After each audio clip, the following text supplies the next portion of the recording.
Dobrý deň, vitajte pri druhom dieli pokračovaní recenzie našich československých desiatok.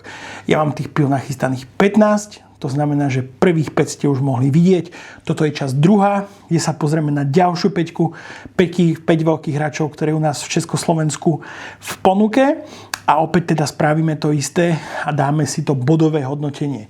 To znamená, že opakujem pod 50 niečo, čo by ste ani bicykel neopreli a zhruba od tých 70 hore je to fajn, že by ste si to kúpili a na 90 už budú naozaj také super mega kúsky. I keď si osobne myslím, že pri desiatkách týchto mainstreamových sa asi k tomu nedostaneme. Ale dobre, čo vy? Akú desiatku máte radi? Nechajte dole pod týmto videom komentár, rozpíšte sa, ja rád sa dozviem o tom, čo si vy kupujete, či je to niečo komerčnejšie, menej komerčnejšie a či vôbec desiatky sú tie pivá, ktoré sú na Slovensku vyhľadávané alebo v Čechách. V Čechách desiatka rovná sa vyčapní, to znamená, že my to máme trošku označené ako vy. Ale dobre teda, takže 5 ďalších kúskov, video opäť rozdelené na dve časti. To znamená, že časť moja, kedy ja robím senzorické hodnotenie týchto značiek, respektíve týchto špeciálnych modelov a potom sme trošku popracovali aj s umelou inteligenciou, dali do takého moderného šatu a uvidíte aj to, čo umelá inteligencia spolu s nami spravila. To znamená opäť takou formou podcastu. K tomuto napíšte, či vás to vôbec zaujíma alebo nezaujíma, či dávať do tých videí alebo nedávať. Veľmi rád by som sa to dozvedel. Dobre, toto video bude ešte trošku špeciálne a tu sa pozrieme na zubok k tomu, že či fľaška alebo plechovka. Hej, že čo je teda pre vás lepšie a či tam bude nejaký rozdiel v tej chuti. A teda pozrieme sa na to, že čo je možno lepšie. Uvidíme, či to bude tak, alebo nie. Dobre, takže 5 hráčov, začíname na Slovensku a začíname v pivovare, v ktorom sme už boli teda. A vy napíšte mi dole komentár, či viete, o aký pivovar sa jedná. To znamená, či viete, kde sa vyrába smedný mních. Áno, z prvého videa tam určite bolo. Dokonca to patrí pod jeden velikánsky koncern. Dobre, takže smedný mních, teda takáto pekná etiketka, na ktorú sme my zvyknutí už pomerne dlho. A ja sa priznám, že toto je pivo, ktoré som si nikdy nekúpil. Ja keď si čo si spomínam, tak toto je fakt prvýkrát, keď idem smedného mnicha piť. Smedný mních by mal byť low cost budget pivo. A ja sa tu pozriem aj na zloženie a teda to ma dosť zaujalo. A to je voda, jačmenný slad, kukurica a upravený chmel. Takže čo, mali sme už kukuricu v zložení niektorých z tých pív? Myslím si, že nie, že toto bude prvé. 4% obsahu alkoholu. Áno, tu je všetkým jasné, že ide o rozpočtové pivo alebo pivo na nízky rozpočet, to môžeme kľudne nazvať. A teda dve etiketky máme, iba vlastne túto jednu malú spredu, plus túto dookola, ktorá je, kde je čiarový kód. A bolo to aj pri Keltovi, ak si pamätáte, Kelt mal presne toto isté. Ako on sa to nezdá, ale pri tom pive, ktoré má byť čo najlacnejšie, tak aj tá 0,0 centová záležitosť, ako je etiketa, hrá svoju rolu. Určite. Dobre, poďme na to.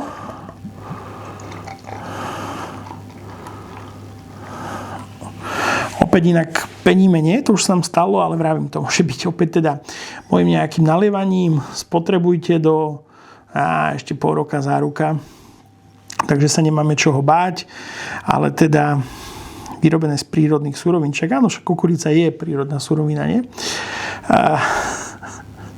Prepáčte, šarišani, ja viem, že akože to pivo tam máte dlho, robíte ho veľmi dlho a určite máte aj iné zaujímavé modely, ako je toto. Dobre. Ale presne to, čo pri Keltovi bolo, že aj keď to bolo najlacnejšie pivo z tých všetkých v tom danom line-upe, čo som tam mal, tak aj toto vonia pivovo. Ako nech si každý vraví, čo chce.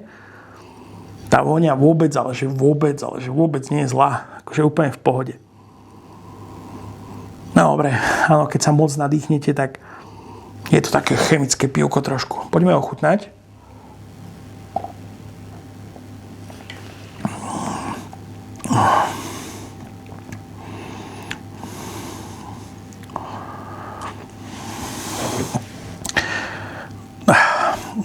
To si fakt toto niekto kupuje.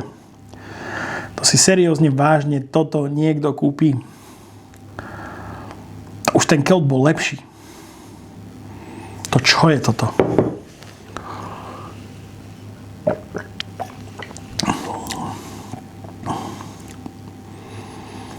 To je pivo. 45 bodov. Toto je veľmi zlé. Akože... Ja rozumiem, ešte tá pachuť, ktorá nám dostane v ústach. Akože ja rozumiem, že potrebujeme aj mať nejaké zaujímavé cenovo dostupné modely. Ten Kelt bol lacnejší ešte od tohto, si myslím, bol nejaký 39 centov, tento bol 59, či koľko bol. Ale toto je akože fakt, že nie je dobré. Natáčam tieto videá vždy tak, že som smedný. Že sa mi chce piť a vtedy idem natáčať. Aby som to nejak na silu do seba, tie piva nemusel tlačiť. A tu som sa napil a som ešte viacej smedný, ako som bol. Dúfam, že to nie je váš nejaký zámer v Plzni, že robíte piva, po ktorom sa vám chce ďalšie pivo. Ale toto naozaj s pivom nemá nič spoločné. Šarišani, ešte raz, prepáčte, mrzí ma to, ale toto by nemalo opúšťať závody vašeho pivovaru. Pevne verím, že viete nahrať veci, ktoré sú o mnoho lepšie a ale že toto vôbec nepatrí ku nim. Dobre, predtým poďme ďalej. Otázka, ktorá už padla v tomto komentári, ďakujem David, že si ju položil, že čím resetovať paletu, keď pijete piva a degustujete piva medzi sebou. Pri whisky vždy odporúčam, dajte si pivko nejakého plzňového typu najlepšie, pekne vám to zresetuje tú paletu. Tu čo? Mám si dať pivo medzi pivom, že by som resetoval pivo? Napíšte mi ten komentár. To mi sa tak páči, keď to komentujete. Prosím, dajte tam tých komentárov veľa. Dobre. Opäť zostávame pri Slovensku. Steiger, 10.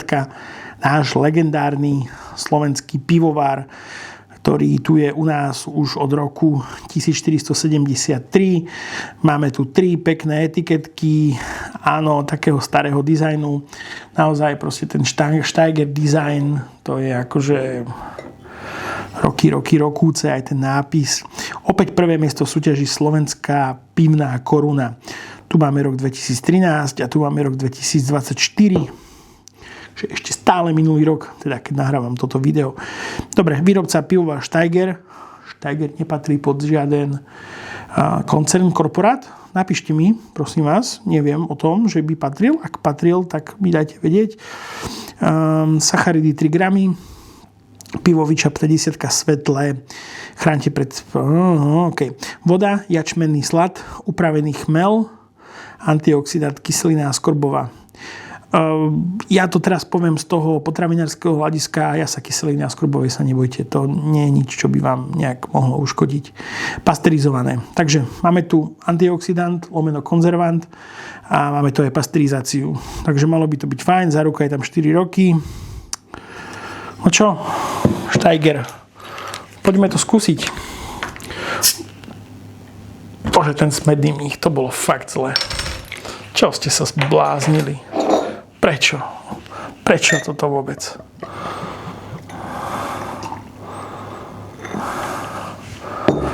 No, tu máme peknú peničku. Velikánske bubliny, jak jar, keby tam bola v tom. Dobre, rozvoňalo to tu pivom. Dobre, ak som rával, že tamto, že aspoň voňalo pekne, tak toto vonia akože minimálne takisto dobre, ak nie aj viac dobre. Si dovolím povedať. Tam, či tam.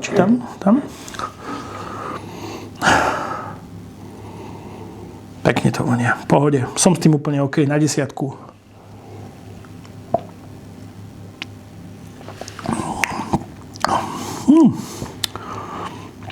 OK.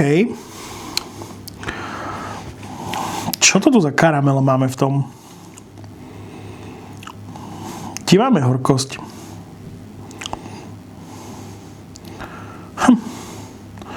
Normálne, ak to, čo ste zvyknutí pri čiernych pivách, že tam máte taký ten spálený karamel, tak to mám aj v tomto Steigeri 10. Moc mi to tu do tej 10 nepasuje, sa priznám. Nehovorím, že je to zlé, ale asi treba byť zvyknutý na toto pivo alebo na tento druh piva. keď druhy máme všetky rovnaké. Dobre, ja nie som úplne milovník čiernych pív a hlavne kvôli tej ich takej presne takému tomu ťažkému karamelu, ktorý je tam spálenému. Nehovorím, že sem tam si nedám, ale úplne minimálne.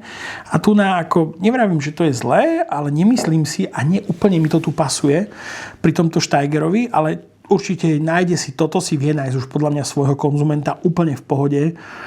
Ale opäť nie je to niečo, čo akože keby ste, neviem, či to vidíte, aké tam normálne velikánske bubliny zostali takého divného, veľmi divného tvaru.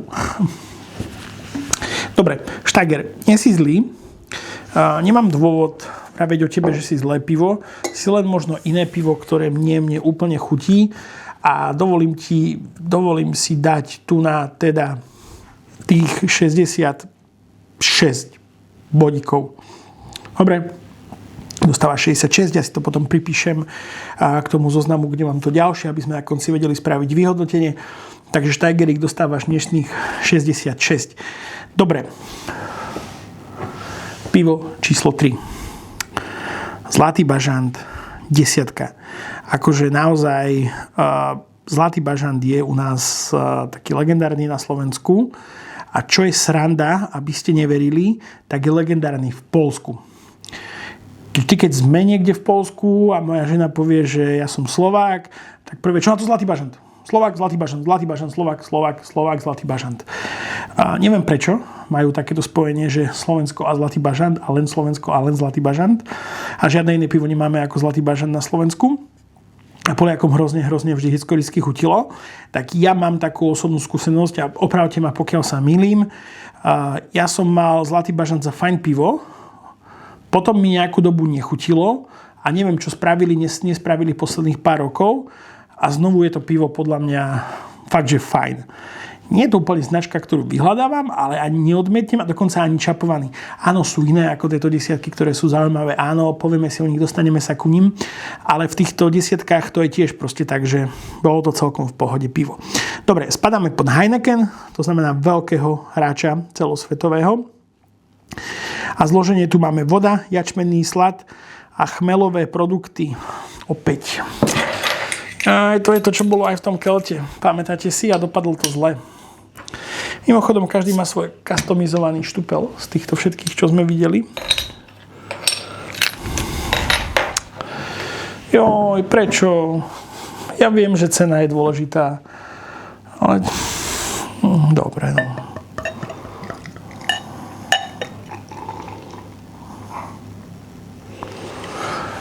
Nejaká penička sa nám spravila, 3 etiketky tu máme teda opäť naspäť. Vravím, tá jedna možno aj zbytočná, pokiaľ chcete držať cenu dole. Dokonca máme tu nejaký čiarový kód. Alkohol a zdravie. Fajn. zlatybažant.sk, zhruba 80 záruka, mimochodom, zle mám dátum tu tlačí. Toto môže byť problém z toho, ale to je na vás. Dobre. Veľmi neutrálna vôňa. Takmer neviete, že niečo voňate. OK. Vôňa veľmi neutrálna.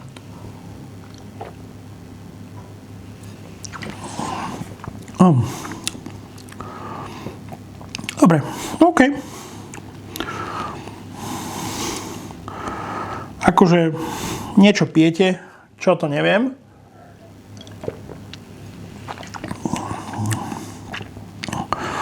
Som to Ravoidej predtým raňajkové pivko, ale dobre.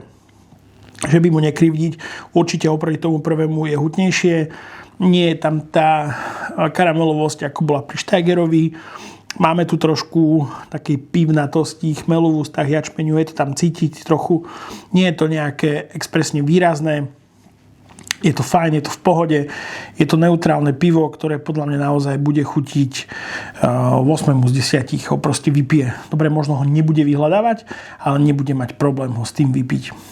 Za mňa bažantík 70 rovných dostaneš. Kúpil by som si ťa v pohode, ale žiadny nejaký zázrak by som od toho nejak asi nečakal. Dobre, Kozel. Kozel veľmi populárny. Ja som žil teda pár dosť rokov aj v zahraničí, v Anglicku teda konkrétne. A tam bol kozer populárny, vyvážal sa tam vo veľkom. Dokonca sa dal aj načapovať tam v rôznych krčmách a flaškový sa dal tiež, respektíve plechovkový. Úplne v pohode zohnať. Dobre. Takže výrobca Plzeňský Prazdroj a robí sa vo veľkom Šariši. Takže Šariš, máš možnosť si opraviť reputáciu aj s inou desiatkou. Teda. Sranda, no. OK. Voda, jačmenný slad, upravený chmel. Super. Dobre, nič viacej tu nemáme. To nás teší. Vyrobené v licencii spoločnosti Plzeňský Prazdroj. Dobre. Kde inde sa robí ešte kozel? Povedzte mi. Prosím. Rád by som to vedel. Takže opäť customizovaný štuplík. To znamená upravený.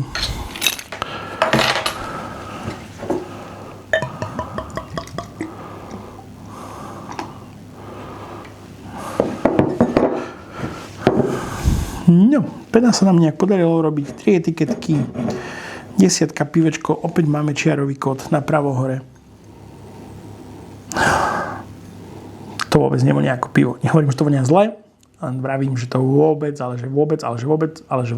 nič nevonia ako pivo. Dobre, trochu v pozadí niekde.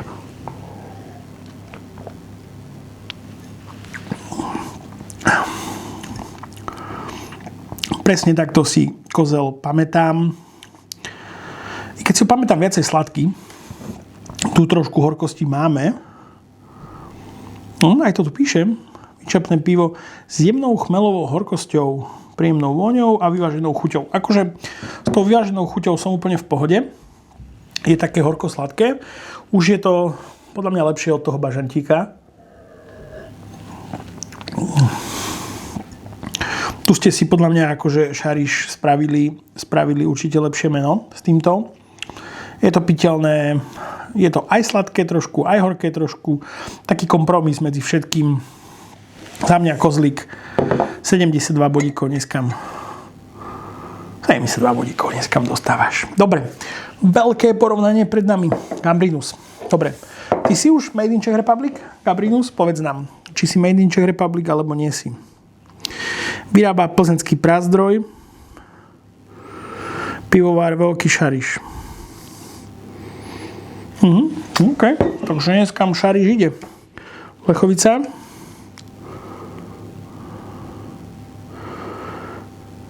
Takže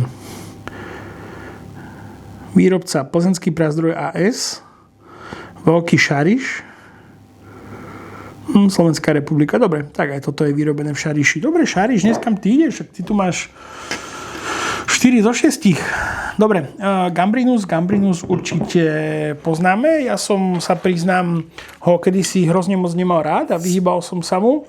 Možno asi iba Corgoňovi som sa viacej vyhýbal ako Gambrinusu, ale v pohode. Som s tým úplne OK. 3 etiketky, zloženie, voda, jačmenné slady, upravený chmel, 4,3. Máme zatiaľ najviac teda obsahu alkoholu, ak sa nemýlim. Dobre. Aj pán sládek je tu. Obchodní sládek. Čo je obchodní sládek, mi povedzte. Rozumiem, čo je sládek, ale čo je obchodný sládek, vôbec netuším. Pod plechovicu sa už nepodpísal teda, neviem prečo.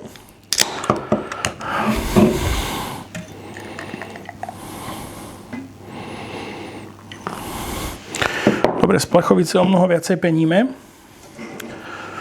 Sranda, že aj tá pena sa o mnoho dlhšie drží, ale dobre, poďme na to. Dobre. Príjemná pivková voňa, akože tu k tomu Gambrinusu, ako nemám čo zlého určite povedať.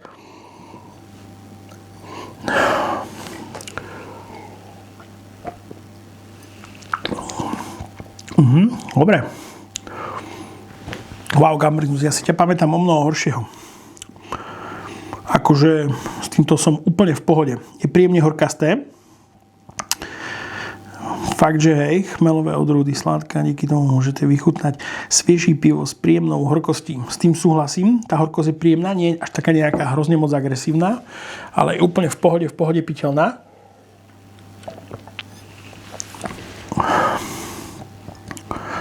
Akože fajn, asi určite jedno z tých lepších, čo sme mali.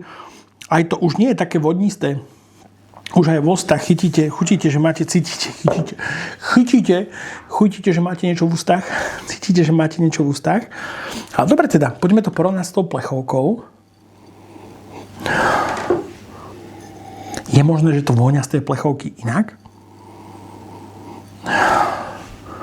Akože fakt, to naleté z toho skla, tá vôňa je omnoho príjemnejšia. Dobre, poďme na tú chuť.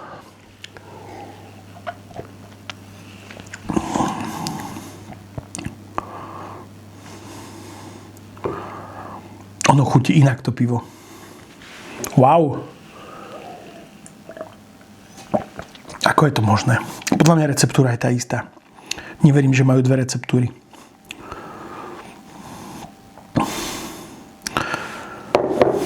Tu je to horkejšie o dosť, tu je to sladšie.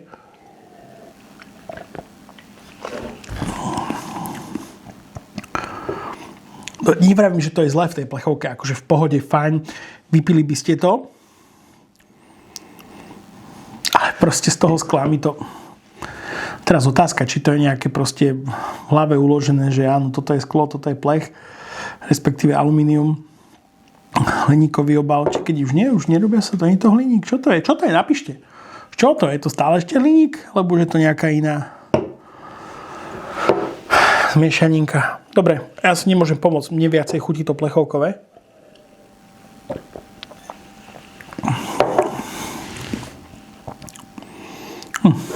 Sranda, nie ste tu niekto z veľkého šariša, nepozerať náhodou? Napíšte, či tá receptúra je tá istá. Som fakt zvedavý. To nie je také horké. To pivo z tej plechovky. Zloženie. Máme. Tu nemáme. Ukáž druhú stranu. Zloženie. Voda, jačmenné slady, upravený chmel. 4,3. Dobre, si myslím, že za mňa tá receptúra by mala byť identická, len teda to, do čoho to naplníte, je iný ten proces a teda ešte pasterizácia tiež, čo bude to cez nejaký kontinuálny paster, alebo cez čo to robíte, myslím si ja osobne teda, keď to prejde a vyjde spasterizované, ale môžem sa mýliť. Dobre, 75 si tu dovolím tomu Gambrinusu dať, bo dneska fakt, že fajn Gambrinus. Dnes si to vyhral. Úplne v pohode. Úplne v pohode by som si ťa kúpil aj na budúce na to, že si 10. Keď mám plechovku samostatne, tak tej dám 70, tej dám 72, by som jej skôr dal. Tomu sklu dávam viacej. Dobre, zostaňte prosím ešte aj do druhej časti tohto videa, kde je veľmi pekne spravený opäť ten AI rozhovor. Samozrejme s nejakými našimi notami, ktoré sme dali tej umelej inteligencii. A ďakujem, že to dopozeráte do konca. A vidíme sa spolu pri ďalších videách. Patreoni, čaute. Ahojte, som rád, ďakujem, že pozeráte všetky videá, aj keď nie sú o whisky, ale sú o iných typoch alkoholov. A vidíme sa spolu pri ďalších videách. Za mňa čaute, ale nikam nechoďte. Pri ďalšom hĺbkovom ponore, kde tu máme peticu pív, ktoré, myslím, definujú slovenský pivný trh. Zlatý bažant, Kozel, Gambrinus, Steiger a Smedný mních. Všetky sú to desiatky a naša misia je zistiť, či sú rozdiely medzi nimi naozaj skutočné, alebo je to len sila značky. Tak, poďme na to od úplného základu. Čo presne znamená tých 10 stupňov? To je výborná otázka, pretože toto je jeden z najväčších mýtov o pive. Tých 10 stupňov to vôbec nie je obsah alkoholu. Je to vlastne percento extraktu, teda cukrov zo sladu, v tej tekutine ešte predtým, než začne kvasiť. Hovorí sa tomu EPM. V podstate je to hustota tej polievky, z ktorej potom vznikne pivo. Aha, rozumiem. A to teda vysvetľuje, prečo má napríklad Gambrinus 4,3% alkoholu a Kozel iba 4, hoci sú obe desiatky. Znamená to, že kvasinky majú v jednom prípade viac práce? Presne tak. Odborne sa tomu hovorí miera prekvasenia. Kvasinky v Gambrinuse jednoducho zjedia viac cukru a premenia ho na alkohol. Výsledkom je potom suchšia a horkejšia chuť. Kozel si naopak zámerne necháva viac toho zvyškového cukru a vďaka tomu je plnší a taký sladší. Zaujímavé. A práve toto vybalansovať pri desiatke, ktorá má prirodzene také tenšie telo, je fakt umenie. Tam sa každá chyba okamžite prejaví. Dobre, tak sa poďme pozrieť, ako to dopadlo v senzorickom hodnotení. Keď začneme od spodu rebríčka, zdrojová analýza označila za najslabší kúsok smedného mnícha. Píšu tam, že je to ploché vodové pivo. Čím je to spôsobené? No tu je všetko podriadené cene. Skracujú sa výrobné procesy, čas sú peniaze. A niekedy sa objaví aj technologická chyba, napríklad DMS. V chuti sa to prejaví ako taká varená kukurica. DMS? Čo to je? Je to skratka pre dimetylsulfid, látka, ktorá vzniká pri sušení sladu. Pri správnom a hlavne dostatočne dlhom vare sa odparí. Ale ak sa proces urýchli, no tak zostane v pive a vytvorí presne túto nepríjemnú arómu. Jasné, o stupienok vyššie v tom hodnotení je Steiger. Tam sa spomína kolísavá kvalita a taká drsnejšia, niekedy až kovová chuť. Ale čo ma zaujalo, je Zlatý bažant. Ten skončil ako taký zlatý stred. Technologicky čisté pivo, ale bez výrazného charakteru. Áno, a to je presne cieľom veľkých pivovarov. Konzistentnosť. Chcú, aby bažant chutil rovnako, úplne rovnako v Bratislave aj v Medzilaborciach. A to si vyžaduje potlačenie akýchkoľvek výraznejších a teda potenciálne rušivých tónov. Vznikne tak univerzálne, ale trochu uniformné pivo. A na vrchole máme dvoch finalistov. Kozel, ktorý je teda mäkší a sladovejší, cielený na ľudí, čo nemajú radi horkosť, no jasným víťazom sa stal Gambrinus Original 10. Prečo? Vďaka vyššej, no stále príjemnej horkosti, plnšiemu telu z toho hlbšieho prekvasenia a jasnej chmeľovej aróme, to nie je náhoda. Používajú konkrétne české odrody chmeľu, sládek a žatecký poloronný červeniak. A tie mu dodávajú presne tento charakter. Je fascinujúce, aké sú tam rozdiely. Ale mám pocit, že niekedy chuť toho istého piva kolíše. Napríklad ten bažant mi občas príde taký, no akoby zatuchnutý. Nemôže byť problém aj niekde inde, mimo samotného varenia, napríklad v obale? Vynikajúca úvaha. A odpoveď je chémia a farba fľaše. Hovorí sa tomu svetelná príchuť, alebo svetina, keď na pivo dopada UV žiarenie. Čiže slnko. Slnko, ale aj žiarivky v obchode. Spustí sa reťazová reakcia. Látky z chmeľu sa spoja s sírou a vytvoria novú molekulu, konkrétne 3-metyl-2-butén-1-tiol. To znie teda poriadne zložito. A ako to chutí? Vlastne to ani tak nechutí, ako skôr páchne. Táto molekula je chemicky takmer identická so sekretom, ktorým sa bráni skank. Čože? Áno. A náš čuch je na ňu extrémne citlivý. Takže ten pocit, keď človek otvorí na slnku pivo a povie si, že toto mi nejako nevonia, to nie je len dojem, je to reálna chemická reakcia. Presne tak. A tu prichádza na rad farba skla. Hnedá fľaša tu používa Gambrinus, Kozel, Steiger, blokuje až 98% škodlivého UV žiarenia. Je to najlepšia ochrana.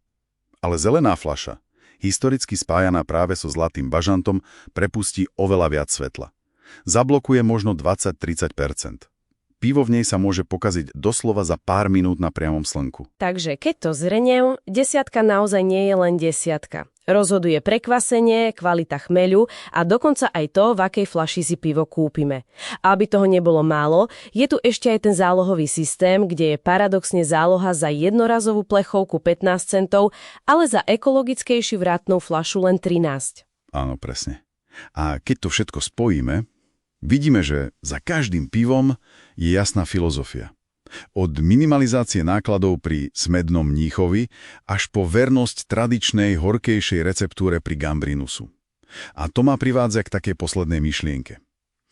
Keď si na budúce budeme vyberať pivo, do akej miery bude naše rozhodnutie ovplyvnené tou reálnou chuťou a do akej miery príbehom, ktorý nám o produkte rozpráva značka, marketing a koniec koncov aj ten obal.